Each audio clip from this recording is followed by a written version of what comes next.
Mission Impossible 14. How are you, brother? I always struggle to answer that question. I always feel like, when you have a buffet of stuff. So is regular an answer, but regularly comprised of a whole mix of things. This moment I feel settled, but an hour ago I didn't. And probably won't be another hour. So wait to pick up his bag. We got to do more podcasts. We have to do enough activities in our life that make us feel good. It's really hard for me. I don't know what I do without like simple things like push-ups and pull-ups. And it's still super hard for me to get out the door and go jogging. So yeah. I relate. Yeah.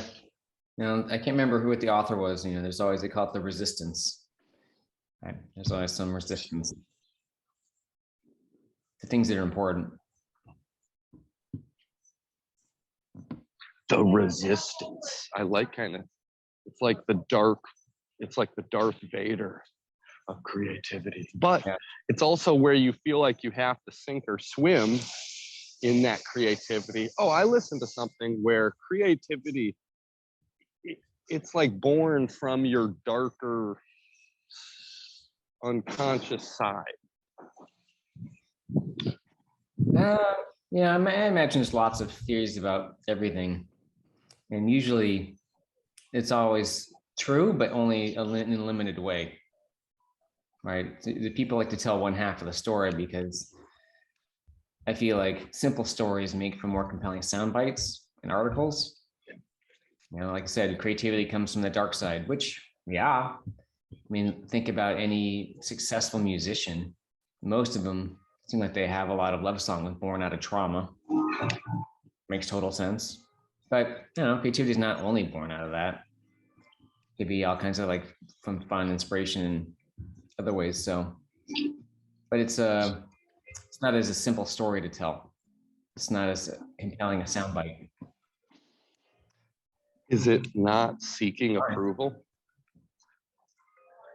It's hard to be creative. Sit down and try to be creative if you're thinking about too much about what people want.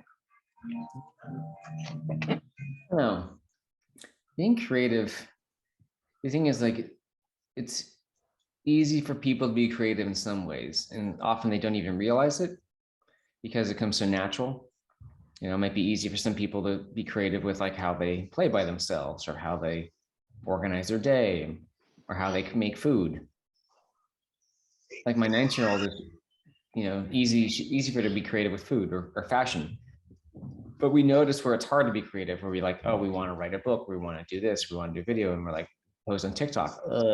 It's because the struggle takes up more of our attention that way. Because when it's easy, it doesn't take up that much time or energy that the struggle does. So it just seems like it's hard being creative, but it's only hard in some areas. Like for me, we were chatting before when we're all on the forefront in some places, and I feel like I'm on the forefront of a lot of whether that's having a big family or adopting kids or business ideas, or there's some places I'm not. But being on the forefront in some place does feel like a mix of being interesting, exciting, and a struggle. And I don't know if it requires creativity. It does in some ways. But, for me, it doesn't. Some things that come easily, sort of some new ideas around where things are going. And then just kind of, there's this natural idea of where I feel like I know where the world is going with, overwhelm in business and noise being a constant growth. And some of the effects of people like anxiety, overwhelm, and mental health challenges, a natural consequence of that. That to me feels kind of obvious in some of the results of that. But the other place where it doesn't feel obvious and there's a struggle and I struggle with some creativity is going back to, okay, how do I be creative with my own life? What do I want my life to look like? And how much of my past life, which was everything up until the prior moment, do I want to keep and what do I want to change? What do I want my future life to look like? or my second life. And I feel struggle there. Yeah. Yes, sir. Your second life is your content that now exists on the internet. Isn't that crazy?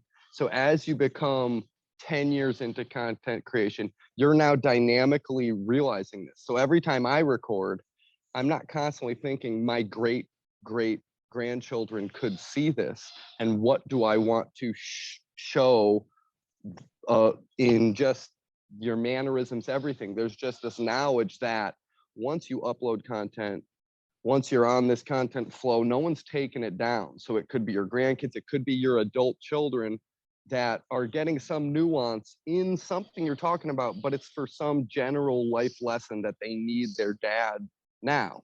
And God willing, we'll live to 120 and you'll be there for them in physical form. But what if you're busy with a business meeting? It's like you exist. So Yeah, like a digital version. if you feel poopy pants before a podcast or content, I've thought, you just think about that. It's like, okay, I want to be the tough grandfather guy or whatever. I can see that, but to me, like I know some people probably care, everyone has their own resonance with what they care about. And some people really care about legacy or if I'm on the internet, what effect is that? And that honestly doesn't matter to me. I never look at my old stuff. I don't really care about that. I don't have a feeling of caring about leaving a legacy online in some way. I think everything you're saying is true.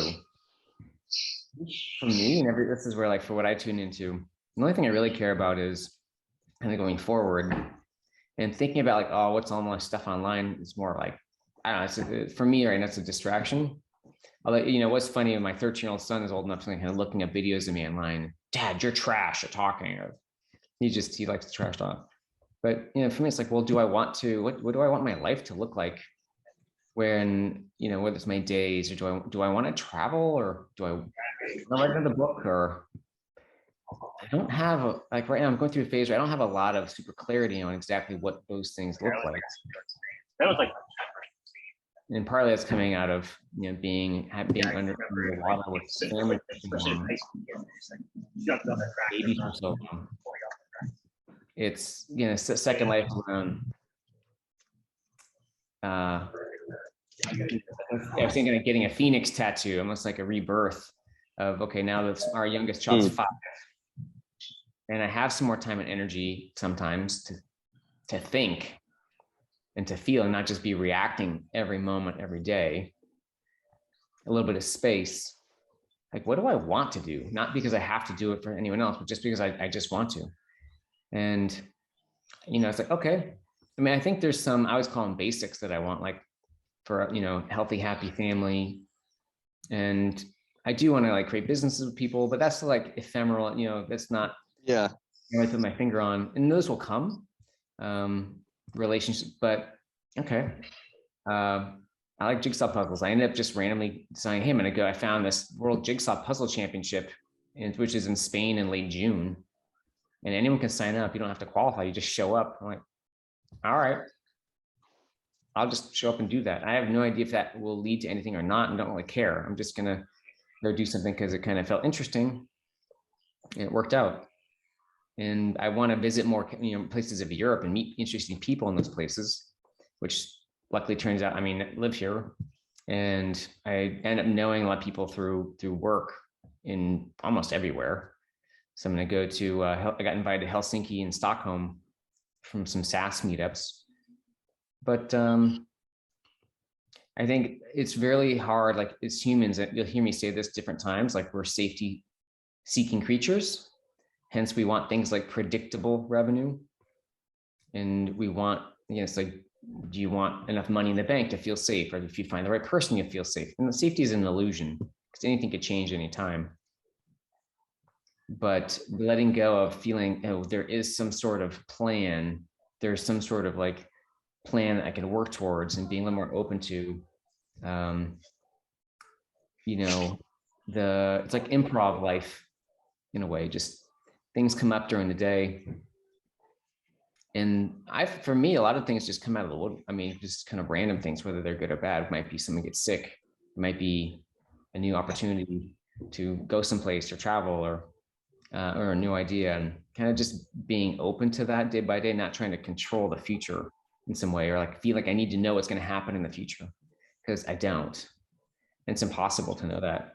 It's one thing to have some goals and dreams. It's another to expect them or to think that there's some linear path to get there. I've never had that, or never felt like that in the last at least 10 years, which has been the best 10 years I've had so far. Most intense 10 years, the least relaxing 10 years, but the most fulfilling 10 years. Well, technically 11. That's when we got married, 11, 12-ish. That's really when that started. So, it's like trying to recognize where's their fear around, oh, I need to, another aspect was thinking, oh, if I want to have like a list of dreams, like what my life want to look like, I need some big dreams, like, oh, I'm going to climb Everest, or I'm going to start a unicorn, or I'm like, I don't know. I don't really feel like I need big dreams. Although starting a unicorn business in Scotland does feel like something will happen. Not because I want to, just feels like something will happen. I'm like, it's not about big or small. It's like, oh, what's interesting? Jigsaw puzzles, some travel, meeting people, like simple stuff, playing soccer on Mondays locally. Starting, it's not that it's big or small. It's just like, I think our society gets caught up in like big stuff. Are you going to help 1 million people? Are you going to start a unicorn? Are you going to like make a dent in the universe? Like, it's just like ego talk. Usually it's just blather. It's not, is it really real what you're interested in? So I think it's, for me, like retuning into like what actually feels interesting and right for me, and versus what's kind of like out there, but what people think or should, or like the historical stuff around what I should be interested in. I like hot chocolate. I would actually love to do, maybe there's one out there, I'd love to use it, like a hot chocolate rating app, which is wherever you go, like someone's already checked out the hot chocolates, like the ones that use kind of like powder versus real ones. And I just like hot chocolate. And it'd be fun also to going around different places to be able to try hot chocolates there. Like some people like to try coffee. Like, that'd be cool. I don't have like oh, I need to build this thing. Like, no, that'd be cool. Maybe it will, maybe it won't, but like that'd be neat. YouTube's algorithm loves when you're that hot chocolate guy. They reward channels and creators when you're the nichest of the nichest. You're the guy that tries hot chocolate everywhere. You're the hot chocolate connoisseur. I mean, even my last book, I wrote Nail a Niche. Mm-hmm. Sometimes you need to. Sometimes you need to not, kind of to unniche yourself. It depends on what phase you're in. If you're like in a groove and you're just like powering through, you're growing, like, yeah. But when you're in this like, I don't really know what I'm doing or where I'm going, I got to get out and do some different things. And just kind of see what experiment. There's a guy, I don't remember his name this moment, a guy I met years ago who he was a younger guy. I don't remember if he was like 20 or 15 or 25, but he went and 52 for a whole year. Every week he tried a different job, mucking stables or like serving it as a barista, or I don't know. He did like all kinds. And then he ended up writing a book about it. That's the kind of thing you need to get out and just try a bunch of random stuff, even things you don't think you'd like, because you never know. And that's being okay with, we get so scared on, oh, I need to find this thing next week or next month or this year. Do you really? There's so much fear around that, around what's my career going to be? When am I going to get married? When am I going to be a millionaire? Like, it's not serving you usually, unless it's helping motivate you in a positive way. So again, dreams, like when am I going to, find my life that I'm excited about? Or when am I going to get onto that like purpose? Oh, a lot of people don't feel like they have a clear purpose, and that's okay. Like, do you really need a clear purpose? Not in the way society defines it. Like, I'm going to help 1 million people with food in the next decade. I mean, some people have a lot of purpose helping their elderly parent, which, might be getting taxing and exhausting. And it's not how many people you help. That's totally irrelevant.